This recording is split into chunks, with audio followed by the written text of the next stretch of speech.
What's going on, guys? Gomes here back again on another MLB The Show 19 Diamond Dynasty video. Today I want to talk about something that I see a lot of questions in my live streams, in my comment section, people DMing me on Twitter, so on and so forth, and that is about collections. Do I think collections are worth it? Which collections are worth it and which aren't? And I'm just going to go full in detail my thoughts on the collections because as you guys know, you don't see Willie Mays, you don't see Rogers, Hornsby, you don't see Pudge on my team, and there's a reason for that. There is a reason that I'm not doing collections.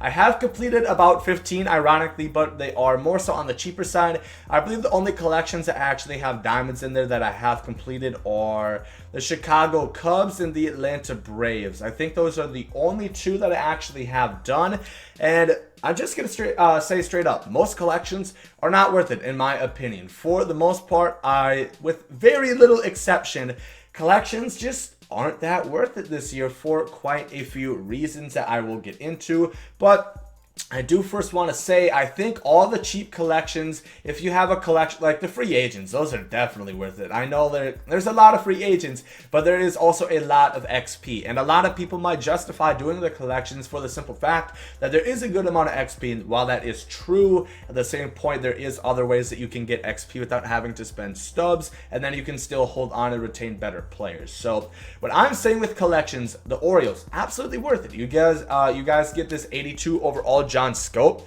Would he necessarily start on my team? Hell no. But if there's an event, if I'm doing like a theme team lineup or something, if you just want to have a card in there, if you're just into collecting cards, he's pretty decent. I'm not going to lie. I mean, for the price that you can probably get him for about market price, you know, maybe like 2.5k, which really isn't bad. And then you make stubs alongside it. Oh, you guys can't see it, but you do earn stubs and XP along the way once you do collections. So I really do think if it's a cheap collection, for sure it is worth it. Like the Tigers, like not the Indians, like the Tigers, like the White Sox, like well, I guess the Rays do have a diamond right now, but I completed it before Snell was a diamond, and he's still a pretty cheap diamond at that. So if it's a cheap collection, if it's something that does not cost you that much, for sure, you know, if it costs less than 5,000, there's really no harm done. You're earning some XP, and you're getting like a gold card. Maybe if it's like, well, yeah, there's no diamonds that you get from all gold collections. So in that case, I absolutely think collections are worth it. But once you start getting into all these teams, you guys notice the ones that I have not completed, except for the Reds that don't have a diamond anymore. But all the cards for the Reds are still really expensive because that is the only collection that you do get a diamond in without actually having a diamond in the collection, of course, because Joey Votto went down. Although I do think he has a good shot of going up to diamond at some point. He is starting to turn it around, so low-key investment possibility right there. And then, of course, everybody just goes for hella studs for them. But with collections, really the only ones I would say is super worth it is probably like the Cleveland Indians and the American League Central. For the simple fact, if you do the Cleveland Indians, you might as well do the AL Central because everybody else is basically a minor league team besides the Twins. But you might not know that they're not because the Twins don't have any diamonds. I think they only have 1 or 2 golds on their team as well. Okay, they have 3 golds, but none of them go for anything, of course. They have a decent amount of silvers, but there's not really too much value in the Twins collection. It is pretty relatively cheap, while it is more expensive than like the Royals, the Tigers, and the White Sox. All of these, besides the Indians, the AL Central, are super easy to complete, which is the reason why you guys see players like Francisco Lindor going for 82,000, despite the fact that he's only an 87 overall shortstop, and there's much better options for it, much cheaper. Ernie Banks is a 93, and he goes for it less than Francisco Lindor. But I do think like the AL Central and the Indians are worth it because Kenny Lofton, a lot of people ask, he's basically Ichiro without an arm. I think he has a little bit more power, but he has like very similar speed, very similar defense, very similar contact and vision.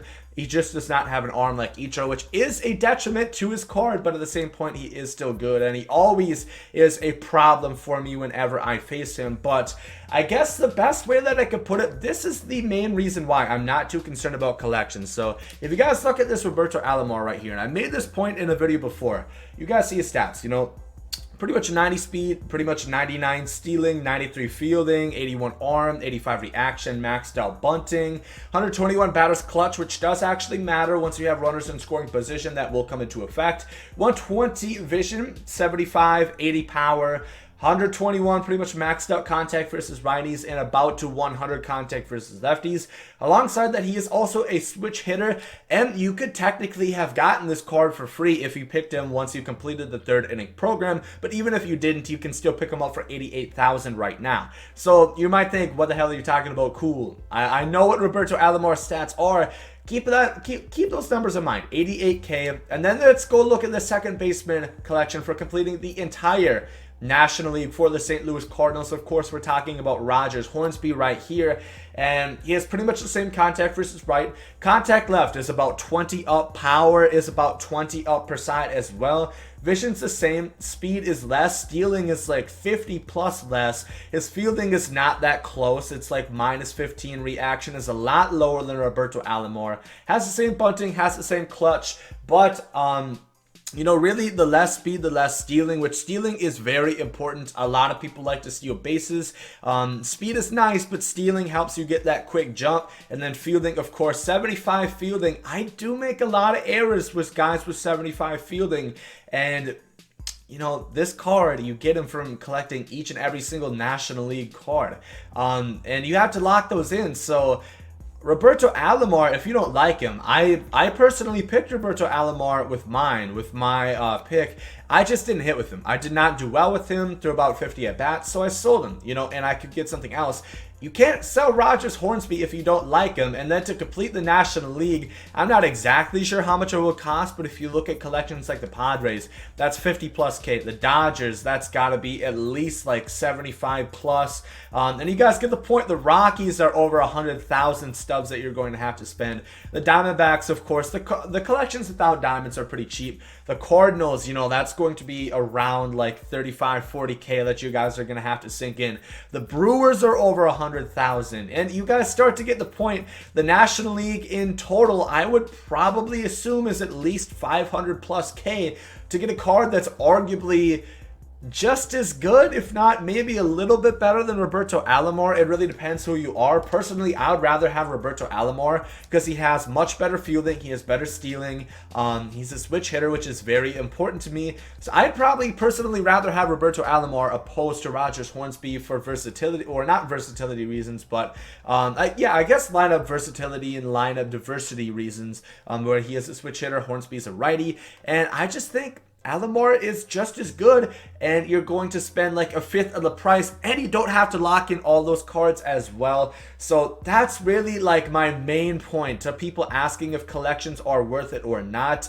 And you know, that's always the big issue, that the big dilemma that you have to think about in any What Elite Sports Skins offers collections. Is it worth locking in these players? You know, because if you think of the Angels, and maybe I've heard people say they aren't good with Trout, which I guess is possible. I think it's probably pretty damn hard not to be good with him, but at the same point, I get it. Every different strokes for different folks, if you know what I mean. Different strokes, of course, meaning batting stances, and you know, some batting stances just hit different with different people. I might not do good with Roberto Alomar, but you might hit 700 with him, whereas I might hit 900 with Jose Reyes, which I don't, but you might not be able to hit at all with him. So, you know, it really just depends on the person. But then if you lock in Trout, that's 150K that you just have sitting there and you can't really do anything with it. So that's the big thing with collections, is you cannot sell them, and is it whether or not these cards are really worth it or not. And yes, I know there is a great amount of XP, especially once you get to like completing everything. That 17.5, which is hella XP.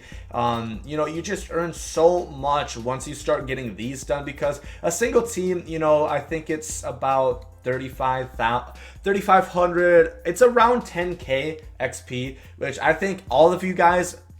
And of course, remember, in this video, I'm specifically talking about fully completing collections. I think every collection is worth to complete up to 30 with, because, you know, you can usually get up to 30 without diving into the golds, except I think the Yankees are an exception. You do have to start collecting the golds if you want to finish the Yankees to 30 out of 40 players. So I think collecting 30 is for sure worth it. And that's pretty much as far as you want to go for some of these upper echelon teams that have diamonds, for the simple fact that, you know, if your main goal is XP, yeah, 3,500 XP for basically 150K in total between everything I would need to finish out the Angels. That's not really worth it, especially considering I can earn 3,500 XP from playing a ranked seasons game, you know, snap of the fingers, Thanos style. So it's really easy to do so. So I guess that's what more so I'm saying. Collections are worth it if you're going for the cheaper cards. On the AL Central is an exception just because the Indians are really the only expensive one. However, there is also things you have to consider. You know, is Jose Ramirez going to remain a diamond? You know, he's really struggling this year. So there's stuff that you always have to consider. If you guys have any more questions on whether or not you think a specific collection is worth it, let me know down below in the comments section. I'll gladly go ahead and give you my opinion on that. But honestly, if I'm going to keep it 1,000 with you guys, I have no desire, I have no promise, I have no reason really to complete the collections. I have nothing making me want to do that. So for the simple fact that they just released so many good cards this year that go for less, and if I don't like them, I can sell them and keep it moving and flipping. And even if I bought this Wade Boggs and I like him, if there's a new third baseman that comes out, I can sell him, try him out, because they all go for about the same price depending on their overalls. You guys will notice that. And then I can try him out as well. So whereas I can always be trying out new cards, and I'm not going to have to sink in all these stubs on players that I might not like for one, you know, the live series cards, and I might not like, you know, the collection rewards as well. So that's my opinion, unless you did it like early on at the beginning of the year. Like, I know a lot of people, you know, those people that sunk a lot of money into the game, they might have done it early on.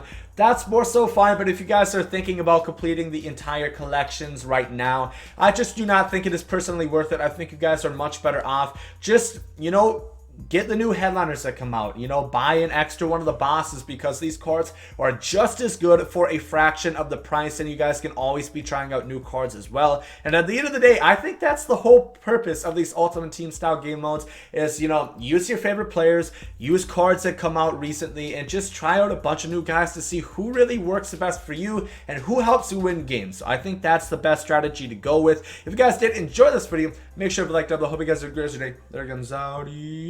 Love is love, and hate is hate. To die is an awesome adventure, and I can hardly wait. Earth is a prison, I need a great escape.